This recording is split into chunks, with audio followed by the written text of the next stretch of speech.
কি অবস্থা সবার? আশা করি সকলে ভালো আছো এবং সুস্থ আছো।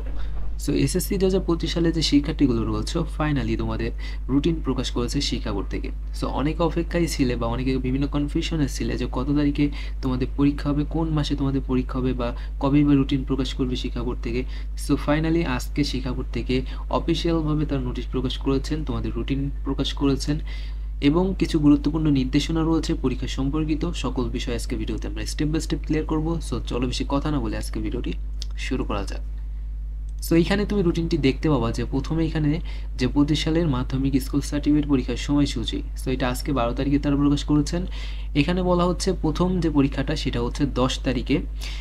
সো এইখানে তোমার এপ্রিলের 10 তারিখ থেকে তোমাদের পরীক্ষাটা শুরু হবে। এখানে ডিসেম্বর মাস রয়েছে, জানুয়ারি, ফেব্রুয়ারি, মার্চ, এপ্রিলের 10 তারিখে তোমাদের বাংলা প্রথম পত্র পরীক্ষা শুরু হচ্ছে।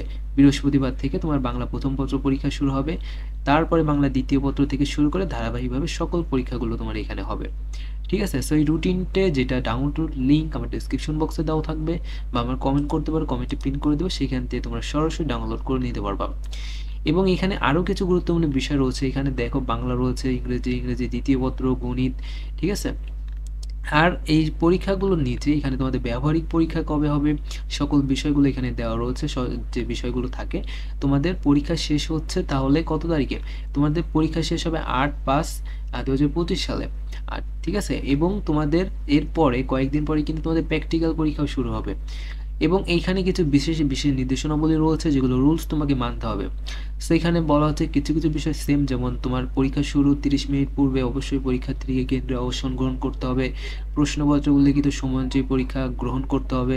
প্রথমে বহু নির্বাচনী হবে, পরে সৃজনশীল রচনামূলক তথ্যীয় পরীক্ষা অনুষ্ঠিত হবে এবং উভয় পরীক্ষার মধ্যে কোনো বিরতি থাকবে না।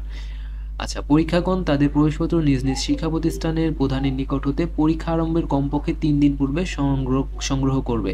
শারীরিক শিক্ষা, স্বাস্থ্যবিজ্ঞান, খেলাধুলা, কারিগরি শিক্ষার বিষয়সমূহ এনসিটিবি এর নির্দেশনা অনুসারে ধারাবাহিক মূল্যায়নের মাধ্যমে প্রাপ্ত নম্বর শিক্ষা প্রতিষ্ঠানসমূহ সংশ্লিষ্ট কেন্দ্রকে সরবরাহ করবে। সংশ্লিষ্ট কেন্দ্র ব্যবহারিক পরীক্ষার নম্বরের সাথে ধারাবাহিক মূল্যায়নে প্রাপ্ত নম্বর বোর্ডের ওয়েবসাইটে অনলাইনে প্রেরণ করবে। পরীক্ষার্থীগণ তাদের নিজ নিজ উত্তরপত্রের OMR ফর্ম, তার পরীক্ষার রোল নম্বর, রেজিস্ট্রেশন নম্বর, বিষয় কোড ইত্যাদি যথাযথভাবে লিখে বৃত্ত ভরাট করবে। কোনো অবস্থাতে উত্তরপত্র ভাঁজ করা যাবে না। এখানে কিন্তু তারা বলে দিয়েছে তোমাকে জরিমার শিটটা দেওয়া হবে, সেখানে কোনো ভাঁজ টাজ বা অতিরিক্ত কোনো দাগ দেওয়া যাবে না। পরীক্ষার্থীকে সৃজনশীল রচনামূলক তথ্য বহু নির্বাচনে ব্যবহারিক অংশে পৃথকভাবে পাশ করতে হবে। এটা কিন্তু খুব ইম্পর্টেন্ট একটি পয়েন্ট। তোমাদের কিন্তু সকল বিষয়ে আলাদা আলাদা করে পাশ করতে হবে। রচনামূলকে আলাদা করে পাশ করতে হবে, তারপরে তোমার যে MCQ রয়েছে সেখানে কিন্তু আলাদা, এবং ব্যবহারিকেও কিন্তু তোমাকে আলাদা করে পাশ করতে হবে। প্রত্যেক শিক্ষার্থী কেবল নিবন্ধন পত্রে বর্ণিত বিষয়সমূহের পরীক্ষায় অংশগ্রহণ করতে পারবে, কোনো অবস্থাতে ভিন্ন বিষয়ে পরীক্ষায় অংশগ্রহণ করতে পারবে না। কোনো পরীক্ষার্থীর পরীক্ষা সৃজনশীল রচনামূলক তথ্য নিজ বিদ্যালয়ে অনুষ্ঠিত হবে না। আচ্ছা, এখানে আরেকটা বিষয় বলছে পরীক্ষার ফল প্রকাশের 7 দিনের মধ্যে পুনর্নিরীক্ষণের জন্য অনলাইন SMS এর মধ্যে আবেদন করা যাবে। আচ্ছা, এখানে সকল বিষয়গুলো আশা করি ক্লিয়ার হয়েছে। এখানে তোমার যে গুরুত্বপূর্ণ বিষয় তারা এখানে নির্দেশনাবলী দিয়ে দিয়েছেন, এবং এটা হচ্ছে তোমার পরীক্ষার রুটিন। সো আগামী 10 তারিখ থেকে তোমাদের কিন্তু পরীক্ষা শুরু হবে এপ্রিল মাসের। সো প্রস্তুতি নাও, আর মাত্র কয়েকটা মাস তোমার হাতে সময় আছে। সো ভিডিওটি এই পর্যন্তই।